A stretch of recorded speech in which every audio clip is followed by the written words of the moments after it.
here we are, back to Loveland, and 3 people were in elementary at Loveland. It's Buzz, and Dave, and Larry Myers, and they were all in the same class. I remember that. Buzz got moved up a grade, and he became class of 57. Well, so are all of you from the same class? Close. Yeah. Pretty close, 46. Larry and I started kindergarten together here. And then Mrs. Dinsmore skipped first grade for me, so I joined then the rest of these guys. Oh, good kids. And I did read that just by moving your desk from one side of the room to the other, you went from first to second grade. Three of us went to school here. From 4th grade. And who did you have? Who's the principal then? Ms. Dinsmore? Ms. Dinsmore, yeah. Okay, so all of you. I think she left a couple years after that. Oh, she stayed on for quite a while. I spoke at her retirement. Oh, did you really? Oh my. Well, so it's probably changed a lot. We'll take a tour if you want to do that and see what it looks like now. That's why I'm here. Yeah, that's great. I haven't been back since 5th grade. Okay, well, it's changed a lot. Yeah. I didn't know, we have about 300 students now. There probably weren't that many when you attended. Yeah, probably more like 40, 50 total in 6 grades. And we had 2 grades in one room. Yeah, 2 grades in Yeah, one 3rd room. and 4th grade together. 3rd and 4th together. 1st and 2nd. 4th was here. So you combined, In an yeah. aisle. And it's separated, yes. Well, we have about a little over 300 students here now. We have a staff of, including our assistants. At one time during the week, if everybody's here, there's probably 54 staff members, teachers and assistants. We're very fortunate that the district still supports us in the way of assistants in the classroom. We draw from all over the city. You know, the bulk of our students come from our Loveland area, but with open enrollment now, which you probably heard a little bit about, we do have students who request to come here and to apply. And so you'll see students not only just from the Omaha area, but we have around 30 students who are here English as a second language, whose parents usually are connected to the Med Center. They come over to do a 3-year resident program, or with Creighton. That's the other big organization where I think pretty much they talk to each other about where to live and what school to come to. And so we have a huge population of students from overseas. That's nice. Yeah. Do you provide transportation? We do provide transportation for students who live a mile away. Those students who open enroll from other areas, if they contribute to the diversity of the school, then their transportation is provided. Oh, nice. Yeah. But is this, what if the school gets filled with people that are zoned to this district? Then they would not allow so people it's to come people in. that you have. It's based on numbers. Okay. First priority are students who live in the area. If we already are at capacity, which for the most part would be 20 to 22 students in a classroom, then the district's not going to place. They're not going to accept any application for this school. It's all based on space available. Good grade 6. We have K. Pledge of Allegiance. Yeah. Is there an assembly? We do announcements every morning over the intercom, where we do the pledge together, make morning announcements of activities that are going on. We tell what the lunch is for that day, any special things, Spirit Day, remember we're having Spirit Day today, but we do that all over the intercom. And then once a month we have a Spirit Assembly where we recognize students, who have won awards throughout the month, and birthdays, and do skits, I'll tell you a story about that stage, Buzz. Yeah.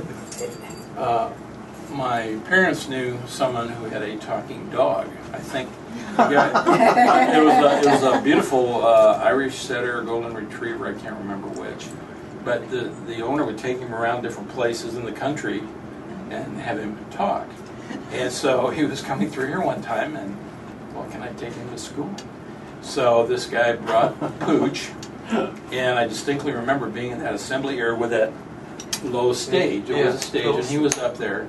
And the only thing I remember that the dog could say, he said other things, "I'm hungry." And of course, all the kids at school gathered there, and he did his thing. But I do remember that thing, and I remember the pledge every morning. Yeah. And, Well, the stage probably has changed too. I know. Yeah, beautiful. In our kitchen, right now our kitchen is in the middle of renovation. It was supposed to be done over the summer, which you know how that Right. ended. And so basically we don't have a kitchen. It's pretty much gutted. We're still serving food, but it comes down from the high school. But this morning and yesterday they were drilling a hole in the roof in order to use a crane to get the hood because it won't fit in the door. So they had to cut a hole in the ceiling of the roof to get it in. But we hope by the end of the month we're up and going. Anyway, but let's. Well, I was here in the 4th grade in 48,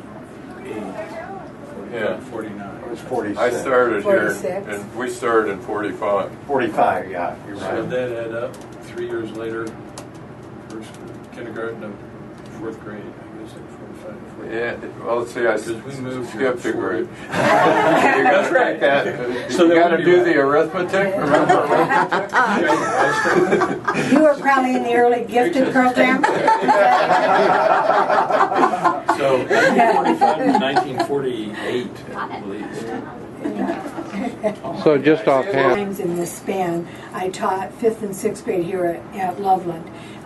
Then I went on to be the teacher leader at Sunset and the principal at Prairie Lane Elementary. And then 8 years ago, I was fortunate to be able to come back here as the principal of Loveland. So, and many of the students here are students of kids I had in 6th grade. And that's great. Yeah, but it's great to be back, and it still has that wonderful culture of just a neighborhood. I mean, obviously the facade outside, it still has that little Pretty. country feel Nice, yeah. as a house, and people will remark on that when we get new families.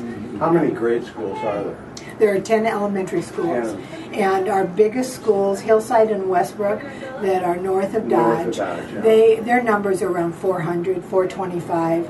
The rest of us are 300. Sunset is a small school, Yeah. I think 155, but the rest are around 300. Yeah, so, well, let's Almost all. who went to Loveland years ago when it looked a little different. And so, you know, if anybody has any questions, we were just visiting about what the rooms were like. And one of the gentlemen was telling me that he was promoted to 2nd grade by having the teacher move the desk from one side of the room to the other. He got to move from 1st grade to 2nd grade that way. I told him we don't do that anymore. But any questions, Ms. Kramer? Thank you. Who has a question for them? What was your lunch like? Oh, we brought our own We lunches. brought our own. In a little paper bag, and my 1st grade teacher was also the principal, the one who moved my desk. She felt sorry for me because I always brought mine in a paper bag and everybody else had a lunch pail. And so one day she brought in a lunch pail. It was maroon color. And she gave it to me.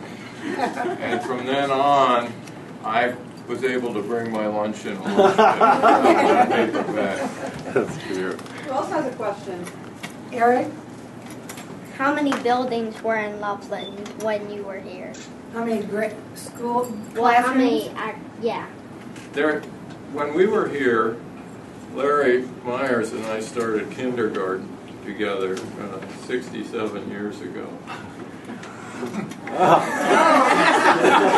Did you have to bring that up?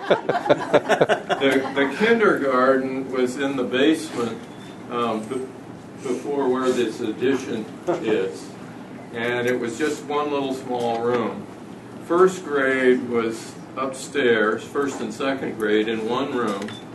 Then in the basement, 3rd and 4th grade, and then 5th and 6th grade were upstairs. So there were 4 classrooms for 6th grade, for 7 grades. And we didn't have a gym. And, you know, where you can There play was no basketball. gym. There was a little stage, tiny stage, and then in the basement with an open area. And in the mornings, all of us would congregate there and recite the Pledge of Allegiance, and there might be some announcements that were made.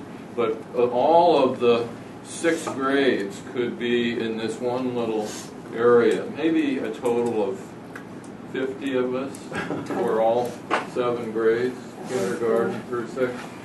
But let me just say this, that we were so lucky to be born in this country, in this place, in Omaha, and have the opportunity for the education that we got in that very up-close and personal setting, where it was small groups in small classrooms, but our teachers, just like your teachers today, were so committed to helping us become better citizens in this country. We're glad that you're back here today visiting and telling us about that. Any other questions? Yeah. We're going to take a tour. Go ahead. How much bigger would you say the school got from when you were in kindergarten to now? Well, a lot bigger. You know, that whole building area there, it was built in kind of a gully. There was a hill that went down, and there were playing fields down there. We played football down there, and now there's a building in that place. But in the wintertime, when the snow was on the ground, we could take our sleds and go down that hill in the gully, and then the area where the football fields were in the winter, we put water down there and we could do ice skating. And I have some home movies of people skating down in that area where there's now a part of the school built off to the west.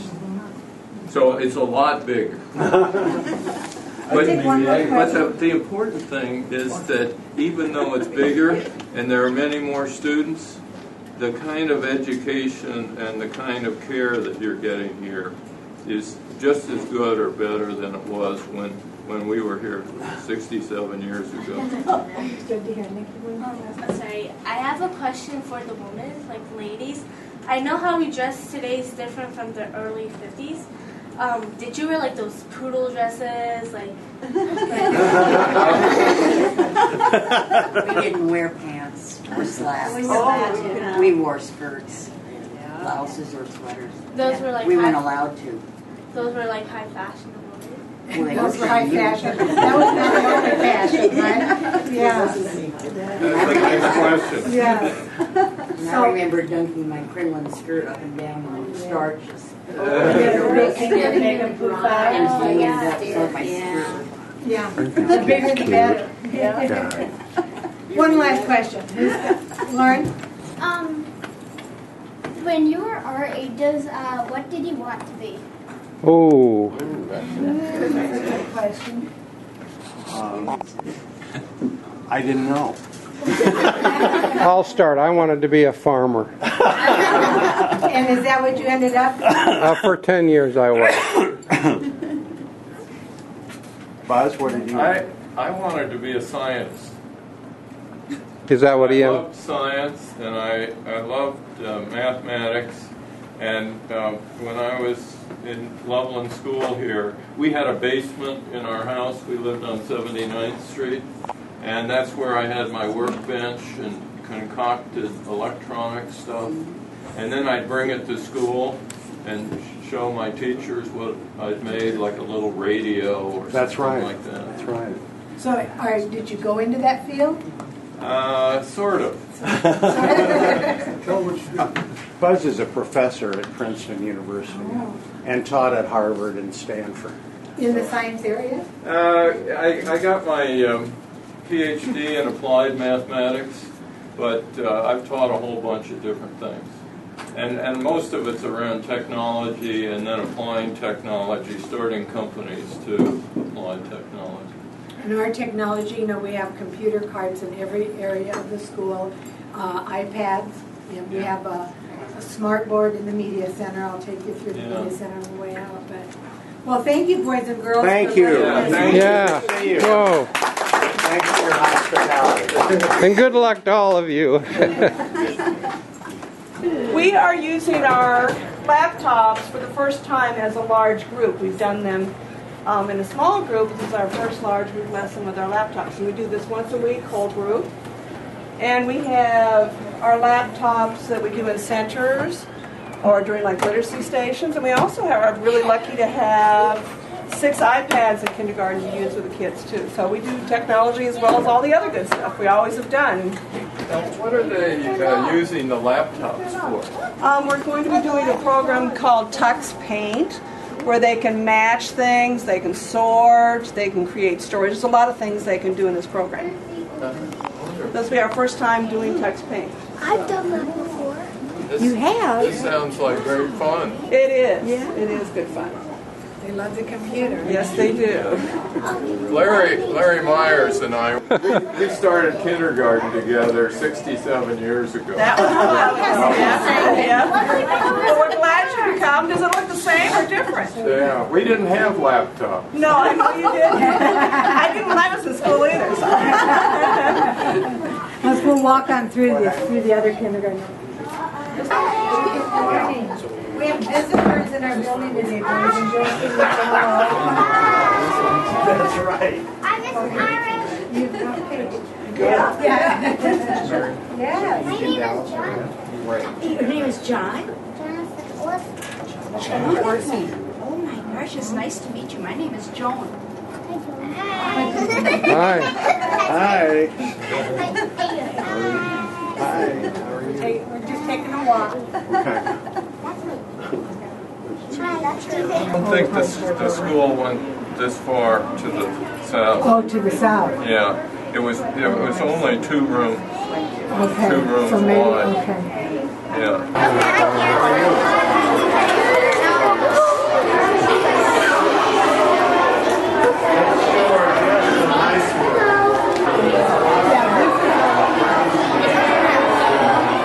So that they open at 7 in the morning, they close at 6 at night. So between 7 and 9, students can come here, parents. It's a paid program run by the foundation, and because a lot of parents work, both parents, so they're able to come here, have breakfast. This is the headquarters for that. And then at 3:30, those students who can't be picked up, whose parents are still working, are registered for Plus 66. And then spend the time here and in the gym until parents pick them up, and then they close at And this 6. is all supervised and activities. All supervised. There's a site director at every building, and then there are staff at every building. So it's all 10 of our elementary schools. And I can remember years ago, even 10, 12 years back, we did a survey at Loveland because several of the other schools already have this in place because of the area that they lived in. There were a lot of dual parents that worked. We did a survey, and at the time it was interesting because there were not very many people who needed childcare before and after in this area. And now, obviously, has changed so much. You know, we probably have 75 students that are registered throughout the week for the daycare. So that's about a quarter of your student body. Yes. A lot of, parents who... That many people, where would they be? Well, they use this facility. This is where the parent checks them in and out in the morning, but the gym is theirs also, before and after school. And Attached to the desk. Oh, yes. The seat didn't move. How about we read a story? Okay. I'm going to read a story. I was always trying to get attention. Call on me. The story for him on the camera. The story is called Library Mouse, and it's talking about authors. We're going to find out who an author is. Sam was a library mouse. His home was in a little hole in the wall behind the children's reference books, and he thought that this life was a very good indeed. Every day when the library was full of people walking up and down the aisles, studying, checking out books, and working on the computer, Sam was curled up in his little hole, sound asleep. Every night when the people went home and the room was dark and quiet, the library belonged to Sam. In the story continues. And the end. You want to get to the end This is really magical. fast. You're never going to believe this. This is just a magical story. What? Who's But the then author? until they knew, you skipped. Me? You. When you look I am- into a mirror, you're the author. So everybody's an author. Yeah. Oh, that's wonderful. Thank you.